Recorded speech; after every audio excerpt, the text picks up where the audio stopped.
Welcome to Singapore Changi International Airport. I'm currently inside the Jewel, which is home to the world's largest indoor waterfall.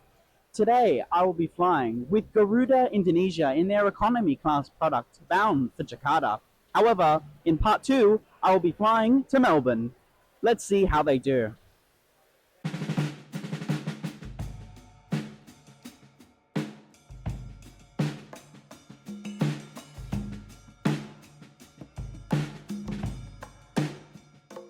Having spent my entire day in the Jewel, exploring everything this amazing shopping centre has to offer, and practically eating my weight, it was time that I left this amazing place to head back to Sydney.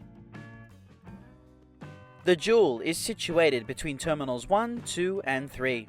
It features a vast indoor rainforest, with the central attraction being the rain vortex, and as stated in my introduction, is the world's tallest indoor waterfall, which cascades down 7 stories and is illuminated at night with captivating light shows.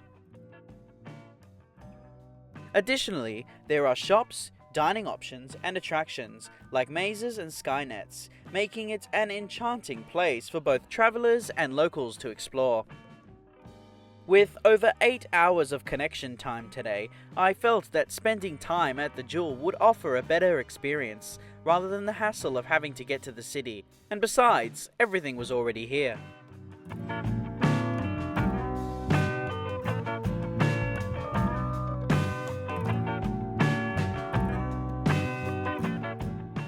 Upon reaching the terminal building and checked the departures board, I very quickly realized that my flight wasn't on the board and I had made my way to the wrong terminal. Oops! No matter, I had plenty of time up my sleeve and I made my way to the SkyTrain.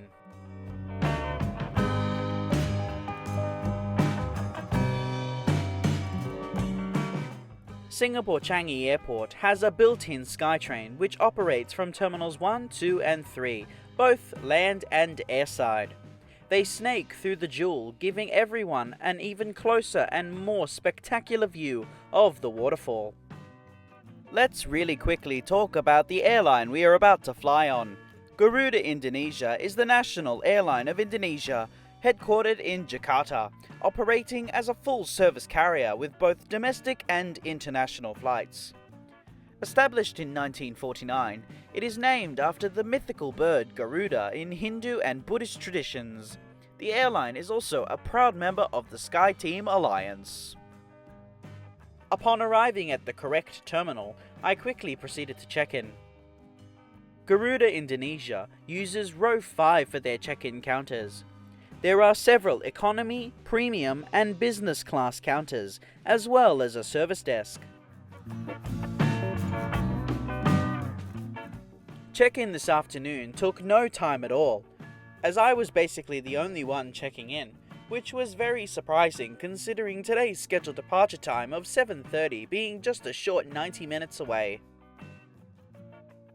Once I had received both boarding passes, I was told to proceed through to immigration.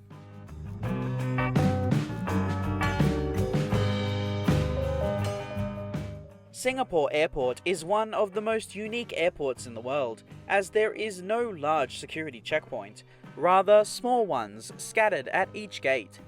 This makes the wait time significantly less, and I honestly think that this is the way all international airports should operate. Post-immigration is the usual duty-free shopping with high-end luxury items such as Gucci, Versace, and others like chocolate, clothes and technology. There is also a plethora of different food outlets to choose from. I usually would park myself in a lounge, but knowing my folks wanted some duty-free items, I decided to browse the entire time. Having obtained my goods, and with roughly 30 minutes to push back, I quickly proceeded to the gate. One thing I must mention is that Singapore Airport is very strict on the amount of liquids that can be passed through their X-ray machines. As such, my 110ml bottle of contact solution was seized despite being only 10 mils above the limit. I think you can tell I was not very happy about this. Upon arriving at the gate, I got a head-on view of the aircraft that'll be flying me to Jakarta, which today is an Airbus A330-300, registered as Papa Kilo Golf Hotel Charlie. She was built in Toulouse, France, being delivered brand new to Garuda Indonesia in May of 2016, initially being painted in the standard Garuda livery. However, when the COVID pandemic hit, she was repainted in this mask-on livery, making this aircraft just over 8 years old. Boarding this evening commenced at gate Alpha 16 and was slightly late due to the aircraft's late arrival.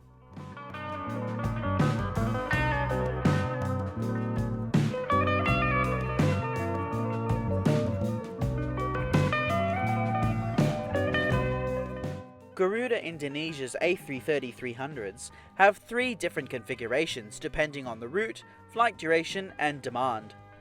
This particular aircraft is in a 2-class configuration, with 24 lie-flat reverse herringbone business class seats in a 1-2-1 layout, and 263 standard economy class seats in a 2-4-2 layout. This evening I shall be seated in 22 kilo. The seat has 33 inches of pitch and 17 inches of width. There is a standard tray table which folds down in half and extends.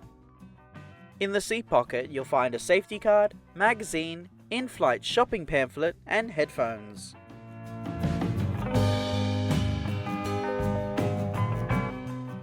Above are individual reading lights and a flight attendant call button.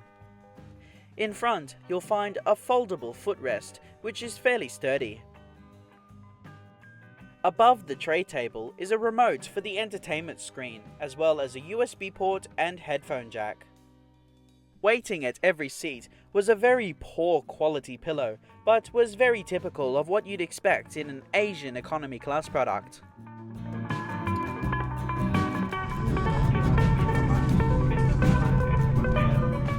Soon we commenced our pushback from gate Alpha 16, 21 minutes behind our scheduled departure time.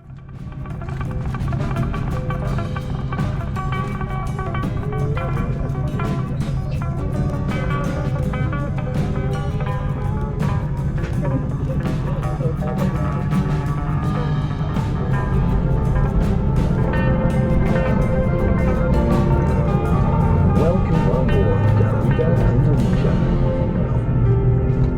Pull the elastic strap from both sides to tighten, then breathe normally. Secure your own mask first before assisting others. To the whistle. Leave the safety instruction card in front or beside your seat carefully.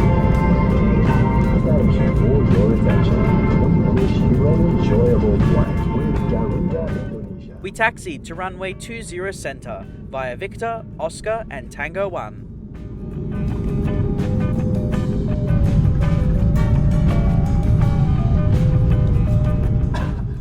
Now please enjoy this unedited takeoff.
Once we were airborne, we made a series of left and right-hand turns over the Indonesian city of Batam, setting up a southerly course for Jakarta.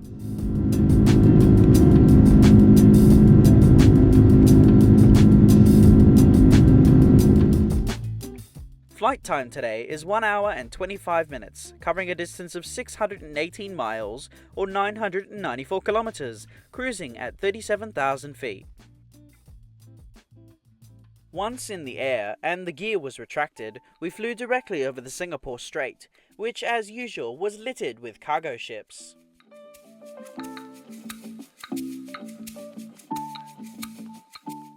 On the back of every economy class seat, there is a roughly 9-inch entertainment screen, featuring a fairly modest selection of films, TV shows and games, with some Western and the rest being Indonesian films. There honestly wasn't much to choose from, however there were some fan favourites, such as Harry Potter. There is also a moving map feature, which is pretty basic, but it certainly gets the job done.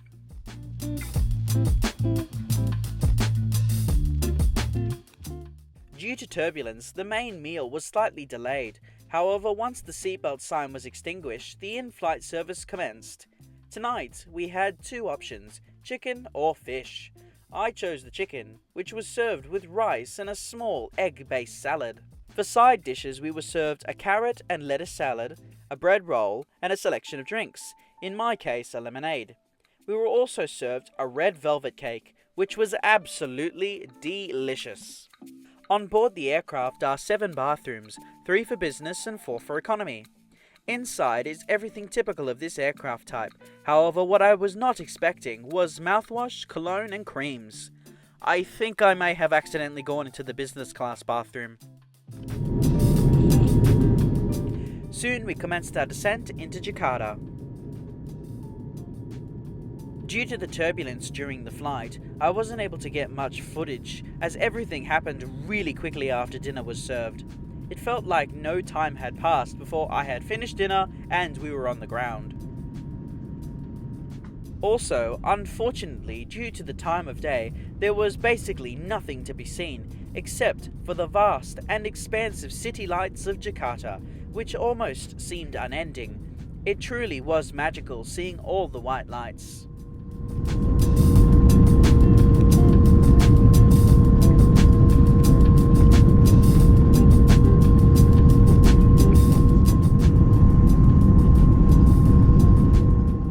Now please enjoy this unedited landing.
After landing, we taxied back to Terminal 3 via Sierra 4, Sierra Papa 2, Echo Charlie 1, November Papa 1 and November Charlie 3 to Gate 10.